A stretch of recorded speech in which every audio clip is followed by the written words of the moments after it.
Wagwan. In this section, I'll be talking about four things.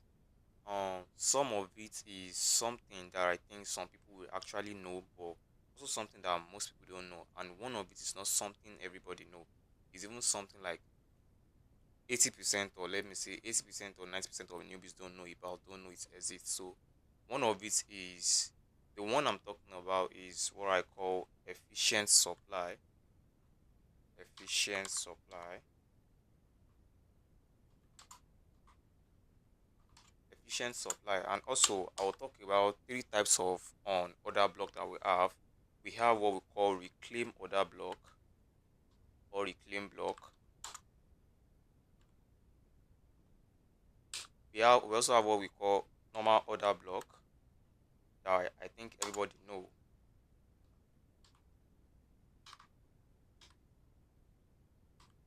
And we also have breaker block.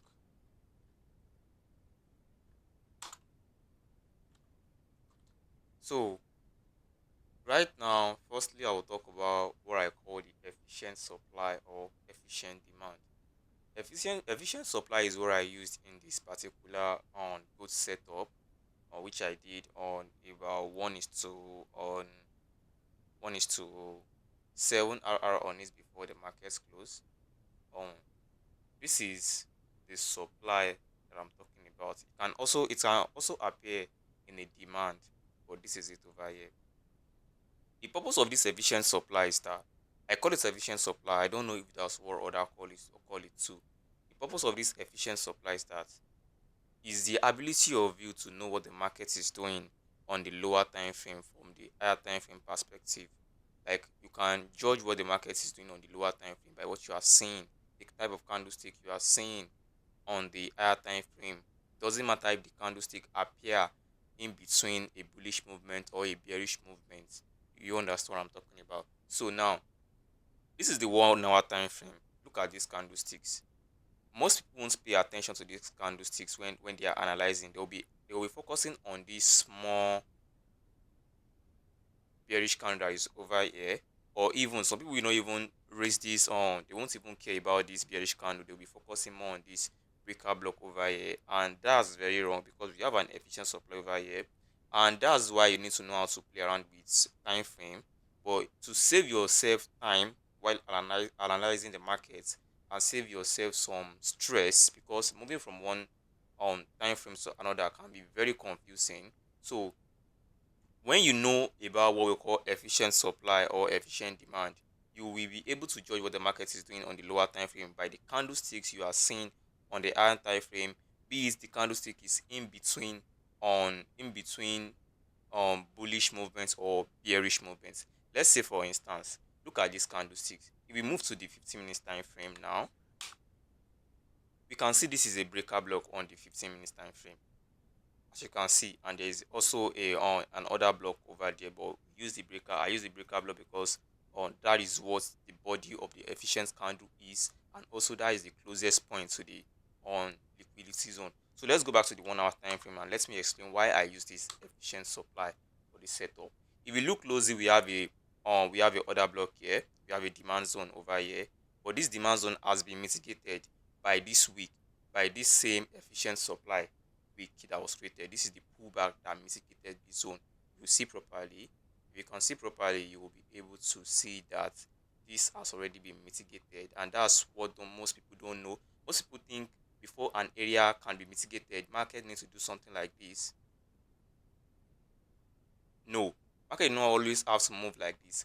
One candlestick is enough for your liquidity to mark out your liquidity, and also one candle is enough to know that okay, this zone has been mitigated, because one candlestick on the on the higher time on the 1 hour time frame is like on four candlesticks on four or more, or let me say six candlesticks or eight. I don't know for sure on the 15 minutes time frame. So that is why you need to know about what we will call efficient supply. The purpose of knowing it is for you to be able to analyze faster and to be able to save yourself psychology stress while analyzing the market. It's always don't have to be like this. Do you understand? It's always don't have to be like this. Sometimes it appears something like this over here, something like this. Let me draw it out. We have the body of the candle like this, either bearish or bullish, and we have a wick like this at the top, and we have another candle again, starts from here, from where this body close, and we have the wick again like this. This can also be an efficient supply. If you are seeing it on the 1 hour time frame, something like this on the 1 hour time frame, it can also be your efficient supply or your efficient demand if it's on the on if it's on bearish or bearish move, and if it is bullish, you can also see it as your supply. And as you can see, if you scale down to the if you are seeing something like this on the hour time frame, like 1 hour time frame, if you scale down to the 15 minutes time frame or 5 minutes time frame, you will see that a supply or a demand is created at this level on the on lower time frame or on the higher time frame rather. So that is that on what we call efficient supply and efficient demand. That's just the layman explanation for it. There is more to it. There is more to understand. There is more to know how to spot it. But this is the brief and the layman simplest explanation that I can give on here. So let me go get back to what we call on reclaim block. Reclaim order block or reclaim block is something like this, where market is doing something like this. Let's say market that is moving like this. All of a sudden, you get a break up like this. We now get a pullback like this. We get something like this. Market is something like this, consolidating. Then we get a pullback to this zone, and then boom. Our reclaimed order block is over here.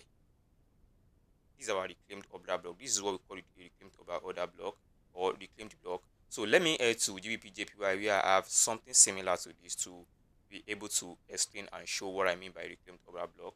Let me go to GBP JPY.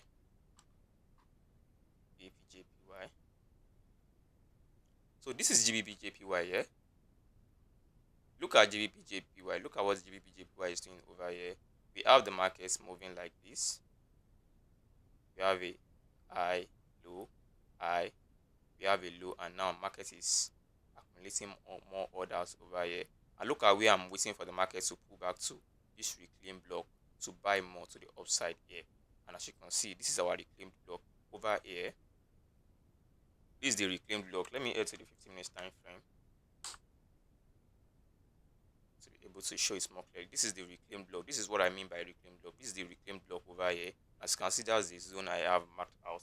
So let's head back to code to continue explaining the other two blocks, which I believe I know most people know about those blocks. Our breaker block is very easy, very simple. I think everybody knows what breaker block is. But for the purpose of people that don't know what breaker block is, this is what we call breaker block. This is when market is moving something like this, and we have an impulsive move. The reason why I have two reasons why I use breaker block here. If my liquidity is if it is the closest to the liquidity, or it has liquidity protecting it, or we get an impulsive move breakout out of that level. What I mean by an impulsive move is when market does something like this, then come back like this, and we test this level, then boom.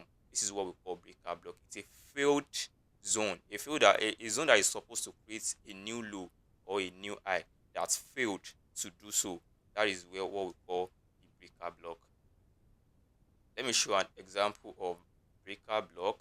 I should have explained what I mean by that, the impulsive move, or that is not what I'm doing in this over here. So I want to be talking about what I mean by the impulsive move breakout over here. So this is what we call, look at this on this move over here, or let's say look at this move over here. Let me get to the 15 minutes time frame.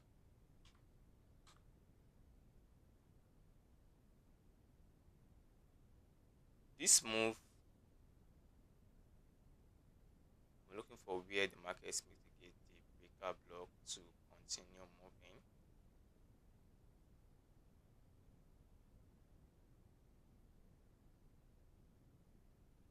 This should mitigate breaker block something. I'm looking for a bearish example.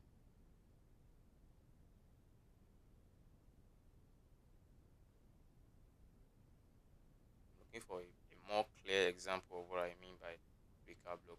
Okay, let me use this initial move as an example. Look at what happened over here. Look at what happened over here. We get a break. Market is coming, moving something like this. Low, high, low. Then we get a break of another high. Then we have liquidity close to it. The markets come to this level. Look at what market did when the market is coming back. Boom. Mitigate the breaker block and then move back to the upside. That's what we call breaker block. And as you can see, if this market is meant to reverse this high over here, this on zone over here, this supply zone is going to create a new low breaking this low. But you see, that's a filled zone over here, and you can see that's the breaker block. This is the liquidity protecting inside. You see that the market ignored the main order block and picked only the breaker block. As you can see over here, this is what we call breaker block. Let me look for one more example of what we call breaker block. Okay, this is another example of breaker block. You can see we break down to the downside over here, liquidity protecting it, the markets come back to mitigate the breaker block, then move to the downside. That's another thing. That's another example of breaker block. Looking for more example over here too, you can see this markets break and come back to mitigate the breaker block over here too, but the market is not completely mitigating it.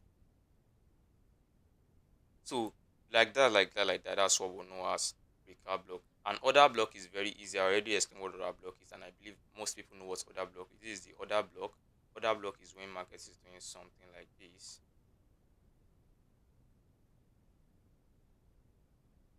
Then come back to the main zone.